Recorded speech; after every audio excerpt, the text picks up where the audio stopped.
with Malika Andrews, live from Los Angeles.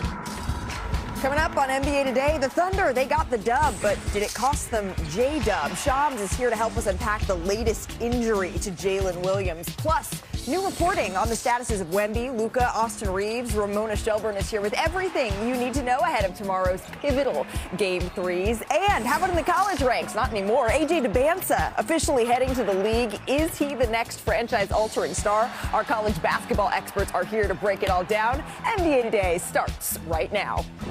We do begin our show with our top story. Victor Wembanyama, he suffered a concussion during the second quarter of Tuesday's Game 2 loss to the Blazers. This is the play right here. He was placed in concussion protocol. He did not return to this game. Now remember, the NBA has a minimum 48-hour period before the players can return to full activity, and Game 3, that is tomorrow in Portland. But we did get some positive news that Wemby is actually traveling with the team. So our senior insider, Shams Charania, he reported that earlier today. Shams, I know we got a lot of injuries to get to today, but I'm hoping we can start with some good signs here for Victor. What do we know?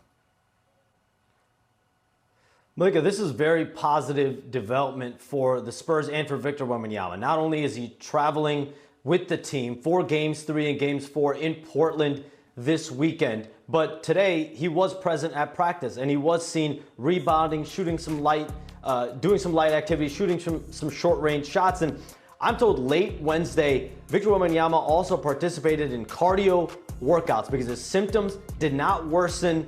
And throughout all of this, he has to clear multiple neurological exams per day, which he has up to this point. But whether he's able to clear protocol in time for Friday's Game 3, that's obviously up in the air, very much in jeopardy overall, just from a timing perspective. But the Spurs are expecting to have a better understanding here tonight. And remember, Malika, in all this, the team doctor as well as a league third-party concussion protocol director are all involved in terms of whether he will be cleared and when that point will come. Yeah, and very important because concussions, as we know, they can be very, very serious. But the fact, Shams, that he did get on the plane, that maybe tells me that there is some optimism that either for Game 3 or for Game 4, they're hoping he's going to be able to go. Thank you for that insight. I mentioned we got a lot of injuries to get to, so please do not go too far. As we welcome you inside our Los Angeles studios, I'm with a couple of seniors today. That is a senior writer in Ramona Shelburne, a senior front office insider in Bobby Marks. Ramona, you were actually there. Yeah. You were in the arena when Victor went down. It was really scary to watch on television. Yeah. How did it reverberate around the team? You know, I think when we in the arena, I don't think a lot of the fans realized how serious it was because the way he fell, he kind of put his hands down and then his head onto his hands, and then he popped back up. I mean, you know, there was the one step where he stumbled a little bit, but then he ran off the court into the locker room, and you just saw this guy. You know, everybody knew he was hurt, but I don't think you saw the extent of the injury unless you were watching on television and saw that he actually lost consciousness for a little bit there. And I think the team might have realized as they were standing there, but then he popped back up, and that signaled to everyone, this is a man who wants to play, wants to get right back out there on the court. I think the one, I wrote it down here, what Shams said, symptoms did not worsen. And I think when we look at it, it's almost like an hour by hour leading up to this game. Having a son who had a concussion in an athletic activity, you're kind of based on the hour. Yeah. As far as what's going to happen, is he okay?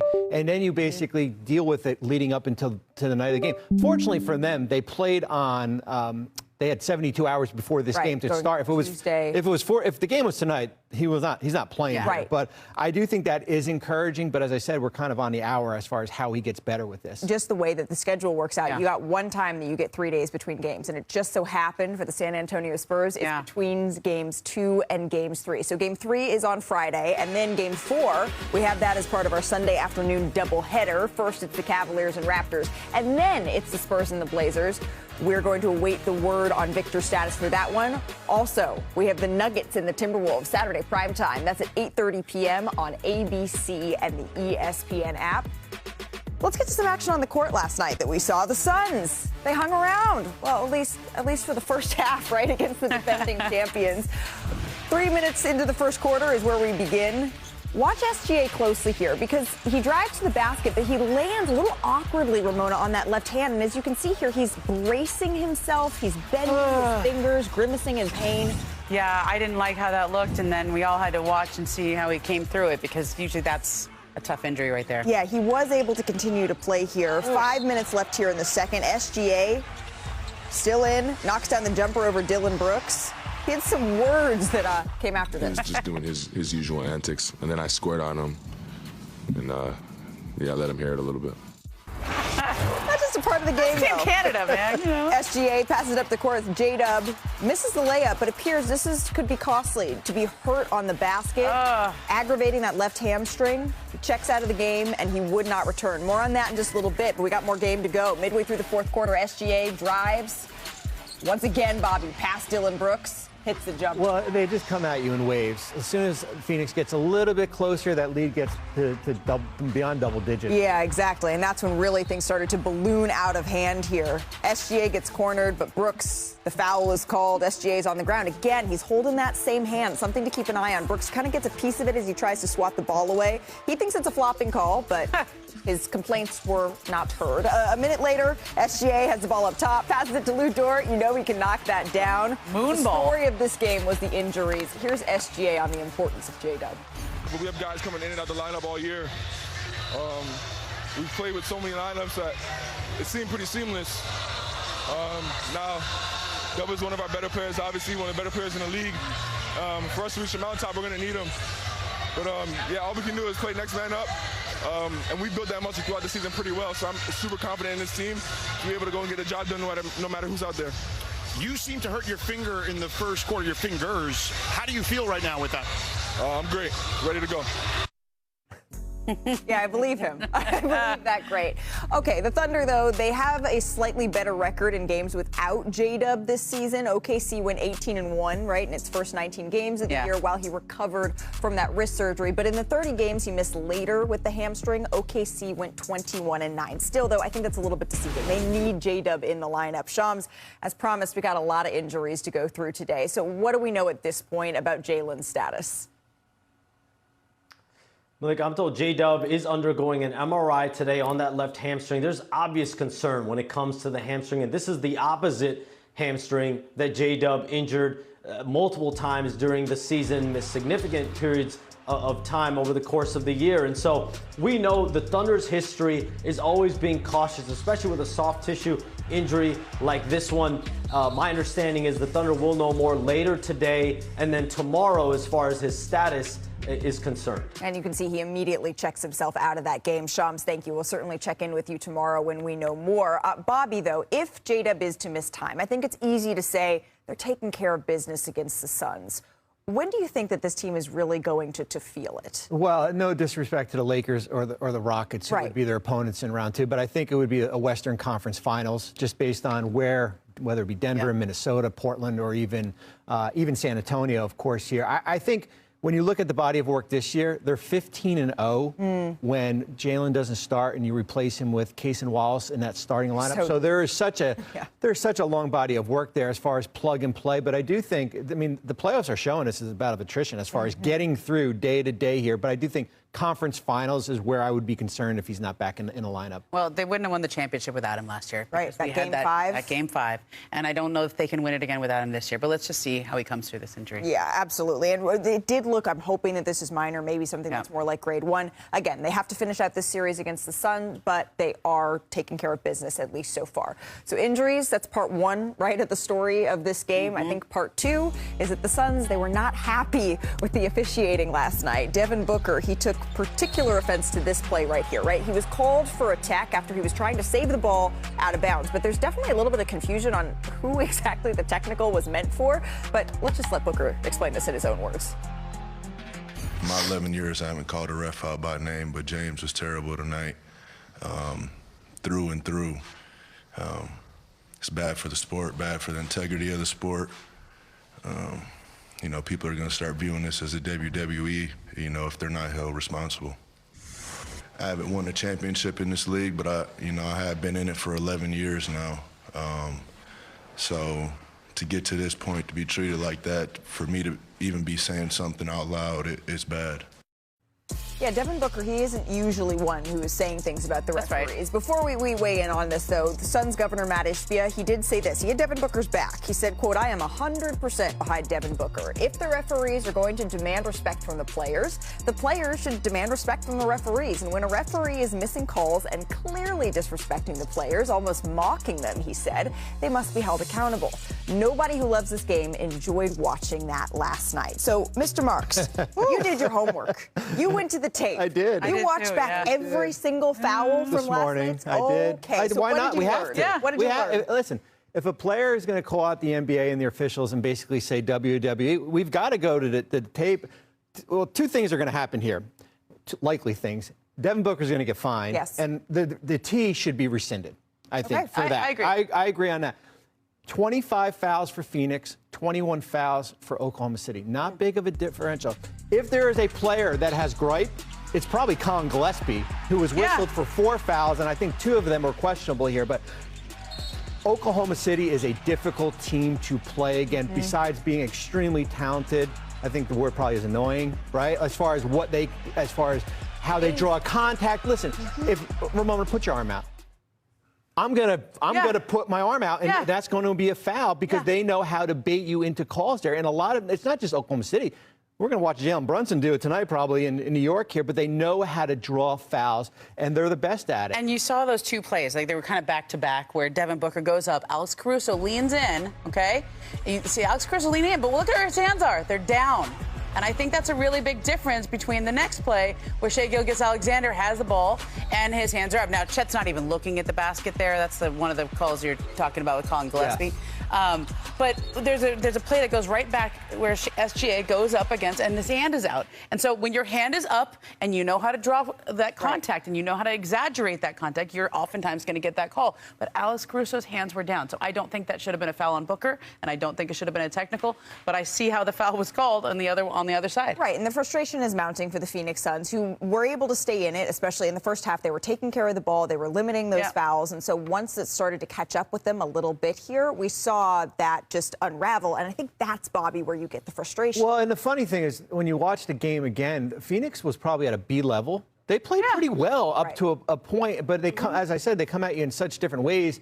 And, you know, a 10-point lead gets to 20 all of a sudden, and a lot of it is attributed to some of these fouls that were called. All right, so we have the Suns who are down in that 0-2 hole, and we take a look at the entire bracket here against the Oklahoma City Thunder. In the rest of the West, right, the Lakers, maybe surprisingly, because, again, injuries, that war of attrition, as you're talking about, Bobby, are up 2-0 on the Rockets. And then you see the Nuggets and the Timberwolves all tied up at 1-1. Interestingly, though, Aaron Gordon, he was downgraded to questionable as he's dealing with that injury now. And then 1-1 for the Trailblazers and Spurs as that series shifts back to Portland now. So injuries has been the name of the game here, Ramona. I do want to check in on the Los Angeles Lakers, 2 of the biggest stars that we haven't seen yet in the playoffs. Austin Reeves, Luka Doncic, what do we know? Well, both of them are on the court, right? But one of them is actually doing a little more, and that's Austin Reeves. And so I think there's a sense, you know, we just passed that 3-week mark from when he first got injured. We're coming up on the 4-week mark, and the initial time frame was 4 to 6 weeks, and I think there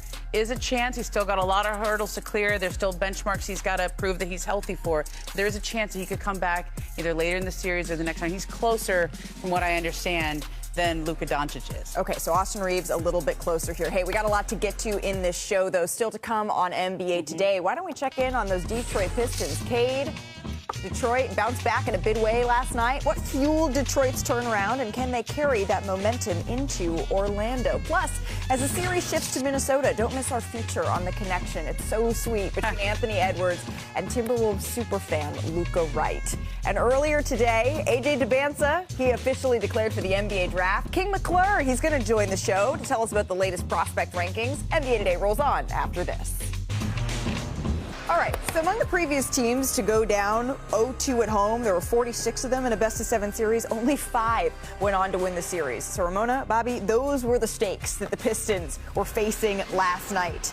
Legends were in the building for this one as they tried to get their first home playoff win since 2008. Rip Hamilton, he was a member of the 08 team, and he shared his perspective on playing back then and supporting the current team.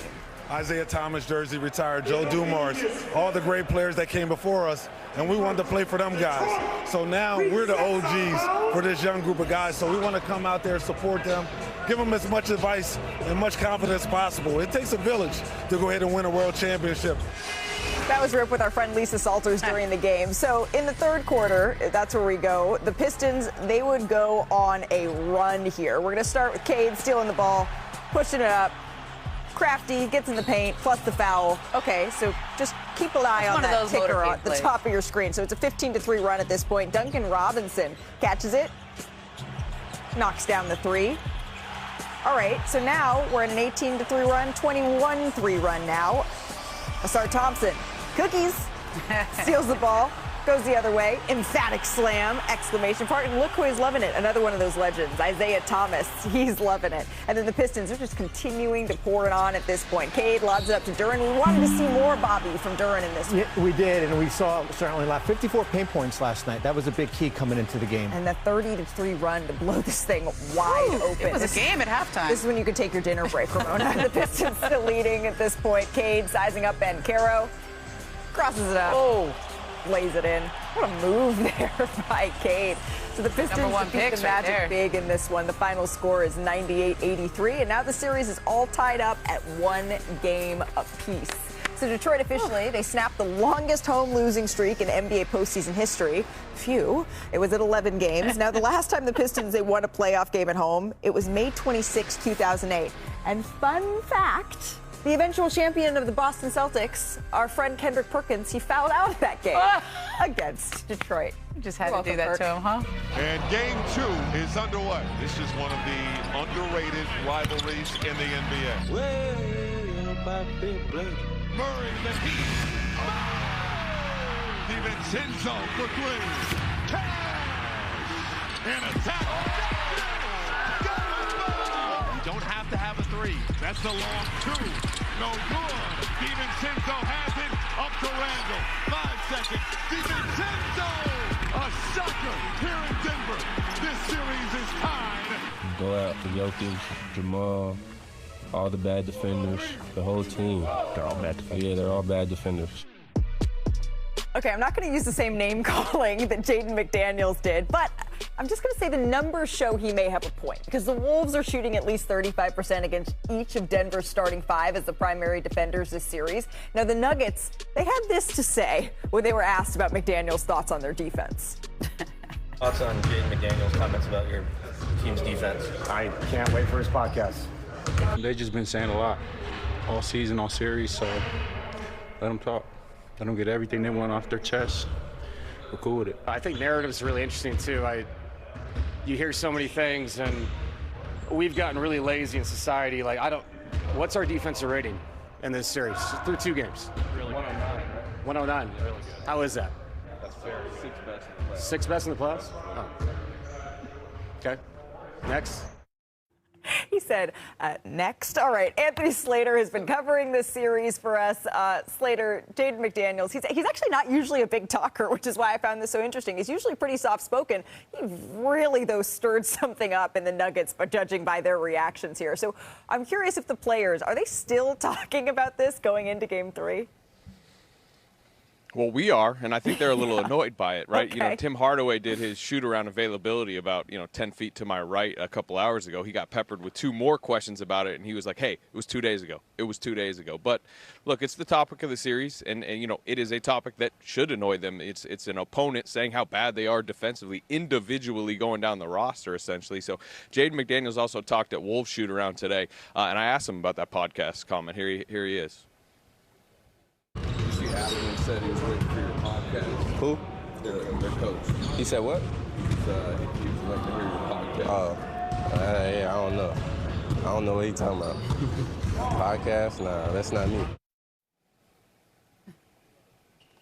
Yeah, so, I mean, this becoming the topic of the series, one of the points the Nuggets have made is they don't need any extra fuel. This is Game 3 of the first round of a huge playoff series. But you've got to imagine, they're going to come out tonight, particularly on the defensive end, with a little bit more of a charge to them. Yeah, absolutely. And you know what? Since us still talking about is annoying them, I will leave that there. Before you continue to become the next member of the Blue Man Group with the lighting that's changing over there, let's get to a couple of injuries, because we know, Slater, that Anthony Edwards, who was already listed as questionable again with that right knee issue. But now we see Aaron Gordon has been added to the injury report as well. Who's in, who's out, what's going on there? Yeah, we'll start with Edwards. I mean, I don't want to say it's a fake questionable, but it's what they continue to do. He's questionable for game 1, questionable for game 2, and he played a team-high 40 minutes. So expectation remains he's going to keep playing. We just got to see how the knee responds. He's grabbed at it a few times. On the Gordon front, it's trending in a bad direction, right? It was probable as of this morning, and it has gone to questionable. That trend line, I think, would make him more of an actual true questionable, and we got to watch his status, coming into tonight's game. All right, that's something certainly that we will be keeping an eye on. Slater, go enjoy the rave, I guess, that's happening behind you. Usually when we do our NBA Today Big Three, it's the plays of the night before. But today we have a special anniversary edition, because on this date, April 23rd, there are some pretty impressive highlights we need to get to. First up, Paul Pierce. This is Game 3, Ramona, 2010. First round against the Miami Heat. The truth, he went to work. He scored 32 points. He nailed his 4th career game-winning buzzer beater on the road. And our guy Kendrick Perkins, 12 points, or actually 12 rebounds, 2 blocks in this game. I know, you said 12 points. I didn't quite believe you. Yeah, I know. He said that his stats are like 8 and 7 every game. So next up, Steph Curry. This is Game 3, 2015. This is the baby-faced assassin. You can't get the first to go. You can't give that man 2 attempts. You can't give him the second one. He ties the game. He sends it to overtime. And then Golden State went on to win in overtime. And Curry, he hit 40 in this is one. like their coming out party, right? Exactly. And then a dynasty was born. And, of course, we couldn't forget about Dame time, right? Game 5, 2019, first round versus the Thunder. He became the only player in NBA history with a game-winning buzzer beater and 50 in the same game. And after that game, that Thunder team changed awfully. Yeah, the Thunder changed a lot, and the internet did too, because that meme was bored. And speaking of Damian Lillard, the Blazers posted this on Wednesday. It's the all-star guard getting some shots up, and they captioned it with the little eyes emoji, and that sent the internet into a frenzy. But just for the record, the Blazers, they said they don't expect to get Dame back this season. But of course, there's still a lot of excitement because the team is hosting their first playoff game since 2021. So absolutely, there should be a lot of excitement here. And Ramona, right now on ESPN.com, you have a story out, and it details another side of what's going on with the team. Because on the one hand, they're having this run in the playoffs, or there's a series that's all tied up against San Antonio. But on the other hand, there's a lot of cost-cutting efforts that have caught a lot of folks' attentions. What's important to know? Well, I think the team has started off the year, right, with their head coach getting arrested after the first game. Thiago Splitter steps in the morning after. This is a guy who was coaching in Paris the year before. It's not his staff. He doesn't really know the players, takes over the team on an interim basis. From what I understand, they did give him a raise at some point and did discuss a longer-term deal with him, but the numbers that they offered him were so far below a standard head coaching salary in the NBA, they sort of tabled discussions. And because of that, the new owner has had conversations with other coaches around the league, college, assistant coaches, and it's sort of been loud around the league the last few weeks. Yeah. To the point where it's a bit uncomfortable. Everybody kind of knows they're talking to coaches who could theoretically replace Thiago Splitter, who's just led the team back to the playoffs for the last 5 years. And when I was in San Antonio the other day, I asked him, how are you dealing with these rumors and stories, a lot of which has been reported in the local press there in Portland as well. And Thiago said, I'm just trying to be a professional and focus on what I can focus on. And absolutely, I think he is doing that to the best of his ability. But a lot of this, Bobby, is there's a new owner in town and some changes are being made. And you've seen this happen when a new owner comes in. What's that like for a team? I've had it 4 times, 4 different times. And I think the biggest thing is when an owner buys a team, the commissioner just doesn't give you like a manual and say, this is how you're supposed to run it. I think everybody is different here. And I think he's learning on the fly. Unfortunately, he's gotten a lot of bad press over some of these cost-cutting measures. I think when he opened up his press conference a few weeks ago, probably the thing he should have said was that Thiago Splitter is our coach, and we'll reevaluate this at the end of the season here, and instead of kind of leaving this in limbo. I will say this: he comes from an NHL background, certainly owning the Carolina Hurricanes. We had Lou Lamoriello in New Jersey who came from an NHL background. Right. There is different philosophies as far as whether it be roster building, whether it be building out your front office here. And I do think this is still a learning curve for him. But I will say this, Thiago Splitter has done a terrific job. He should be their coach moving forward. But the spotlight should be on a team that's 1-1, in Portland for the first time in, I don't know, 4 or 5 years and trying to take a commanding lead there. Instead, we have stories in the Oregonian, which has done a great job covering this. Of there's not going to be T-shirts on the chairs there. That's normally everybody gets away free T-shirts. But there are treasure chests maybe that are around Portland. However, I mean, I heard they weren't doing as much comp tickets. Okay, these are the people who work for the team usually get tickets. They're not getting them. There's the late checkout story that's been going around. Right. The two-way players didn't travel. I heard they weren't having advanced scouts which is pretty scout the Timberwolves and the Nuggets. That was also in the Oregonian. There's just a lot of these stories that are distracting from the first playoff. I will say this. We work in a world of salary cap, and you can only pay a certain player. But the one benefit when you have an owner who has, certainly if they have deep pockets, is the resources that they can provide to the team, whether it be staffing, whether it be advanced scouts, whether it be everything else, whether it be how you treat your players. How you treat your players is the most important thing, because that's going to be when you recruit that player or draft prospects that come in through your building. And I do want to be sensitive to what you just said, that instead of talking about what the Trailblazers Scoot Henderson at 31. And Scoot Henderson, we are sitting up here and talking about this drama that's swirling around the team. And so I do think, our commitment to Blazers fans is that tomorrow, as this game gets underway, certainly that is where we are going to be placing the microscope. But coming up on our show, the Thunder, they have a commanding 2-0 series lead over the Suns. But injuries, could that derail their quest to go back-to-back? Tim McMahon has more on SGA and J-Dub. Also, Shams has more on a new coach in Milwaukee.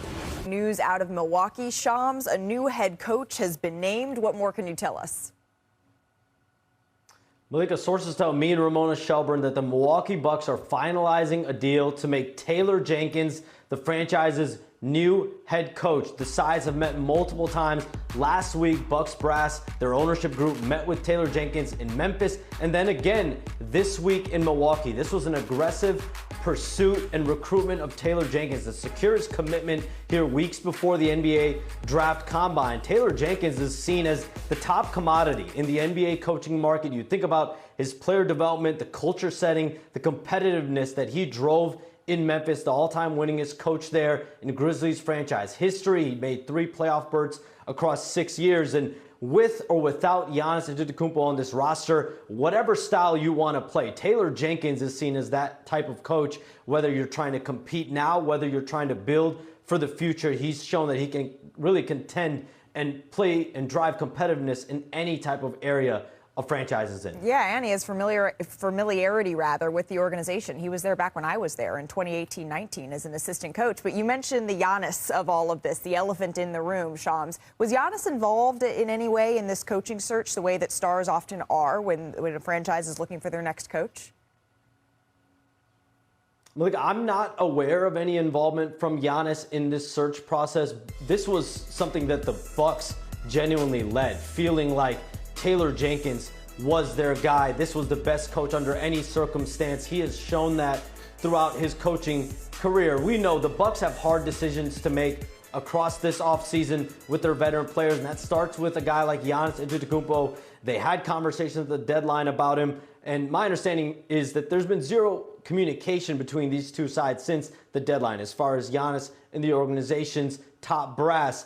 But this day and moving forward is really a dawn of a new era in Milwaukee as far as culture in bringing in Taylor Jenkins. Yeah, I guess the question is just how much of a new era, because as you're saying, no communication between Giannis and the top brass since the end of the season. That's certainly something to note. Shams, thank you very much for that insight. Ramona, you were involved in this reporting process as well. How should Bucks fans be thinking about this hire? I think they should feel great about it. They just got one of the top coaches on the market right now, and they got him before anyone else can even get involved. And I think with Taylor, he was a great head coach in Memphis. They obviously kind of muddled things there in terms of all the assistant coaches they hired and the different directions they took, and then eventually they fired him sort of unceremoniously. Towards the end of last season, they didn't get to close it out, and he's been waiting for an opportunity. He could be choosy, and so he chose this opportunity, and I think this is a homecoming. He obviously has some experience with the Bucks. They know what they're getting.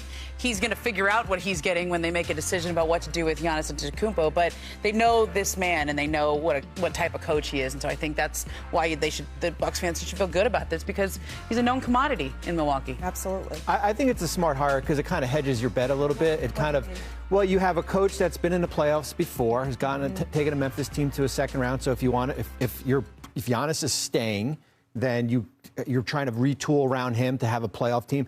if you're trying to tear it down a little bit and it's post-Giannis, this is a team that Ja Morant, Jaren Jackson Jr., Desmond Bane, those were all three young players when Taylor was in Memphis. So if based on what direction you're going, I think he fits both models there. Yeah, he's able to be with a team that has a lot of experience and is trying to make a playoff push again, or a team that maybe is in a little bit of a more of a rebuilding direction. Taylor Jenkins, certainly congratulations to him, but he is going to be able to be a coach that can do both. All right, new hire in Milwaukee, but I want to revisit one of our top stories coming into the day, which was both SGA and J-Dub suffering injuries last night.